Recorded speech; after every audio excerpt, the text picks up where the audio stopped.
Assalomu alaykum. Yaxshimisizlar? Tanjoninglar sog' salomat yuribsizlarmi? Issiqlar bilan charchamay.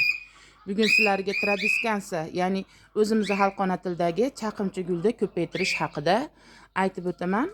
Bu gullar parvarishini endi boshlovchilar uchun juda ham oson o'rganishga hamda ancha beor, ya'ni har qanday vaziyatda ham yaxshi o'sadigan gullar turkumiga kiradi.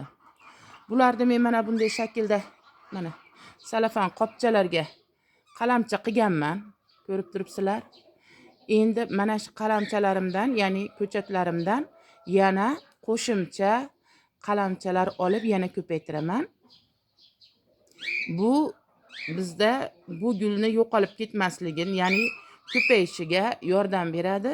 Bu gulni bunday qo'yib, agar boshqa bir tuvakka o'tkazib sotib yuborsam, keyin bu gulni men yana qidirishimga to'g'ri keladi. Shuning uchun buni ko'paytirishning eng oson yo'li bundan qirqib qalamchalar olish bo'ladi. Mana shu holatda qayerdan qirqamiz? Mana ko'rib turibsizlar. Mana shu joydan qirqamiz.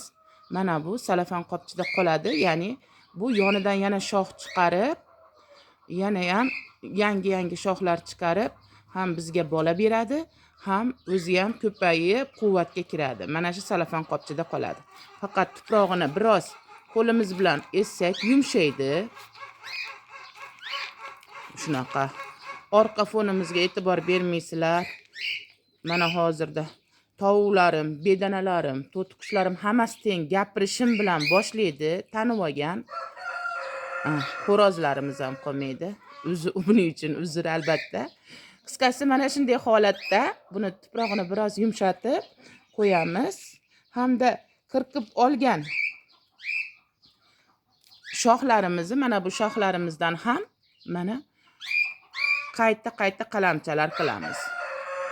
Mana shu bo'g'inidan qirqsak, ikkita mana qalamcha bo'ldi bizga. Ya'ni 2 baravar qo'shimcha, ya'ni 3 baravar bo'ldi. Ikkita bizga qo'shimcha bo'ldi. Mana bu joydan ham qirqishimiz mumkin. Bitta bargi bilan yetadi. Shundan ham ko'payadi. Lekin menda ko'pligini inobatga olib bu yerdan qirqmayman. Mana shu holatda qirqib chiqaman. Bularni bitta mana patnisimizga shu shaklda qilib barini salafan qopchalarga solib qo'ygandim. Bulardan mana men har bittasini shunday shaklda qirqib olaman. Mana bunisi qoladi. Qurigan baklar bo'lsa olib tashlayman, hamda salafanni qo'lim bilan biroz essam yumshaydi. Chunki bunga yuqoridan, tagidan suv berganimizda qotib qoladi. Albatta, tuproq qancha yumshoq bo'lsa, gullarimiz o'sib, rivojlanishi shuncha yaxshi bo'ladi. Xuddi mana shunday qilib, mana har bitta qirqib olganlarimizni mana ko'rib turibsizlar. Mana shunday shaklda qalamcha qilib olaman. Mana qirqib oldik.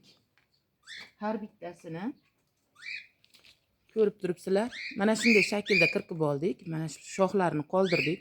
Buni bu yerlar oralaridan, yonlaridan, mana tepasidan bo'lib yana ko'plab shoxlar beradi.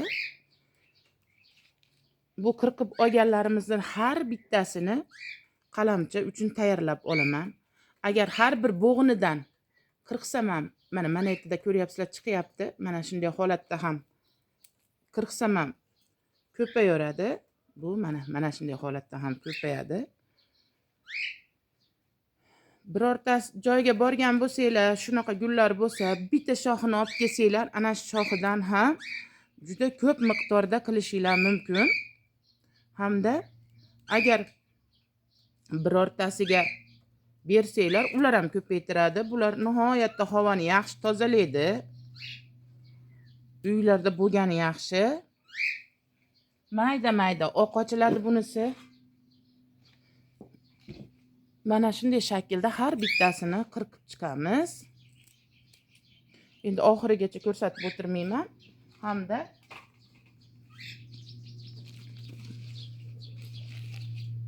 mana salafan qopchaga yumshoqroq perlit aralashtirib qo'ydim, chunki tagidan ildizdan havo olgandan keyin bu yana ham yaxshiroq o'sadi. Shunga buni birer soat ko'p qo'yamiz. 40 bo'lganimizdan keyin mana bu joylari qotganda, yana ham buni 40 joylarimiz qotganda, mana shu joylar qotganda yana ham yaxshiroq amallaydi.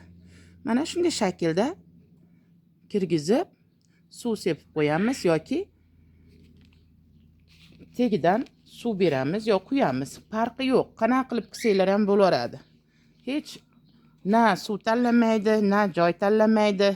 Endi o'ta jazirama quyoshga qo'ysanglar xunuk bo'lib ketishi mumkin. Mana bularni ham mana shunday shaklda yumshoqroq tuproqqa qo'ysak, o'ta qattiq tuproqda qiynalib qolishi mumkin.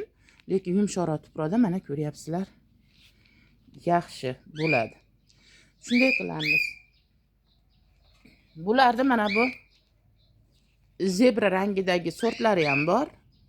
Mana buni men tugab ketilganda sotilib shundan olib qolgan shoxlarimdan yana ko'paytirishim mumkin. Mana bundan yana bitta olishim mumkin.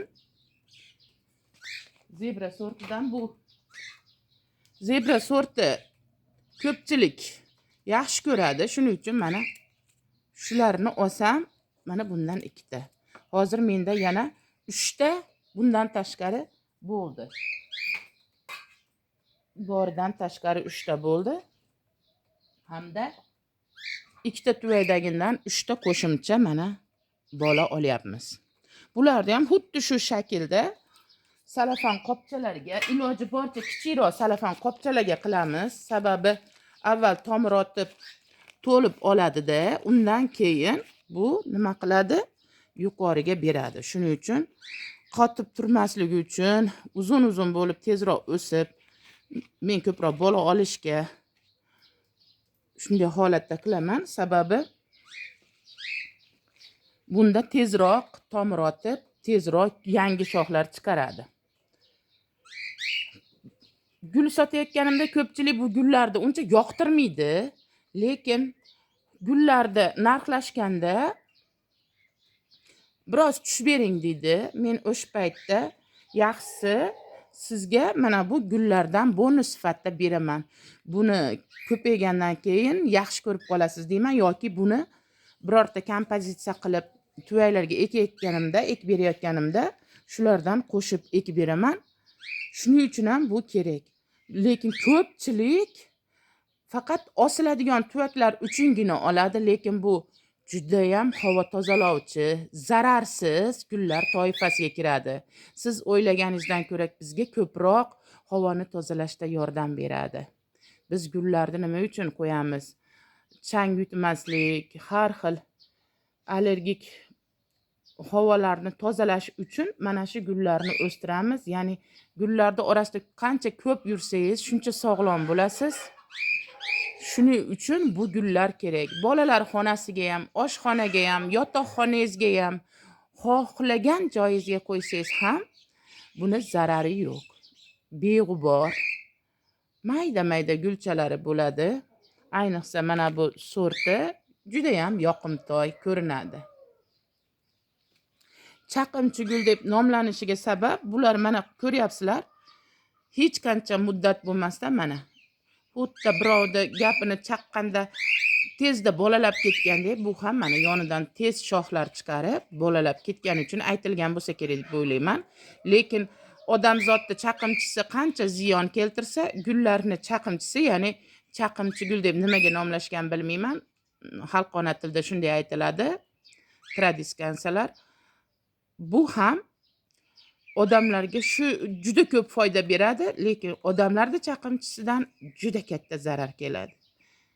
Gullarda o'stirayotgan, yangi boshlayotgan hamda kompozitsiya yaratayotganlarga mana shu gullarni ham o'stirishni tavsiya qilaman. Bundan faqat sizlarga foyda kelishi mumkin.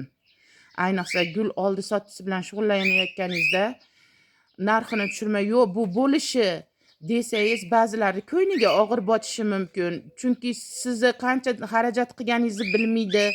Shunda siz mana shu guldan sizga mana bonus sifatida qo'shib beraman. Bu bir pasda mana bunday holatga keladi deb tushuntirsangiz, keyin buni kislorodlar chiqarib berishini, ya'ni sizga uyingizni kislorodga boy qilib berishini tushuntirsangiz, albatta xursand bo'lib olib ketadi.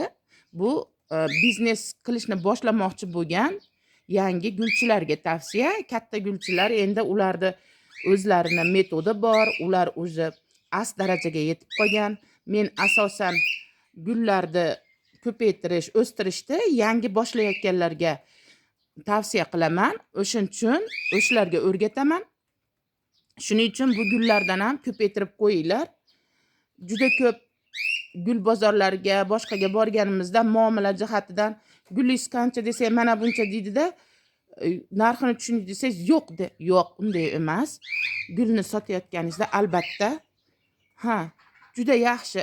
Bu sizga qimmatli qilsa, mana uni qo'shib beraman. Bunga nima deysiz desangiz, albatta olayotgan odam ham xursand bo'ladi, ham uyda gullari yana bitta, ikkitaga ko'payadi. Bularda osma tuvaklarga eksangiz, biroz soyaroq joyga qo'ysangiz, albatta quyosh nuri kerak, yorug'lik kerak. Qancha yorug'lik bo'lsa, shuncha yaxshi. Bular mayda-mayda oq ochilib, ko'zingizni yashnatadi. Mana bulardan esa havorang oq gullar paydo bo'ladi. Bugunga hozirgacha bo'lgan holat shu. Bu gul haqida, tradiskansa haqida. Mana hozir shuni ekkanlarimni ko'rsataman. Mana avvalgilarini mana shu holatda yashikka joylab qo'ydim. Ilohim sog' salomat bo'linglar. Menga like qo'ygan qo'llaringlar dard ko'rmasin. Ayniqsa podelitsa qilib, meni podpischiklarimni ko'paytirayotganlarga Alloh rozi bo'lsin deb qolaman.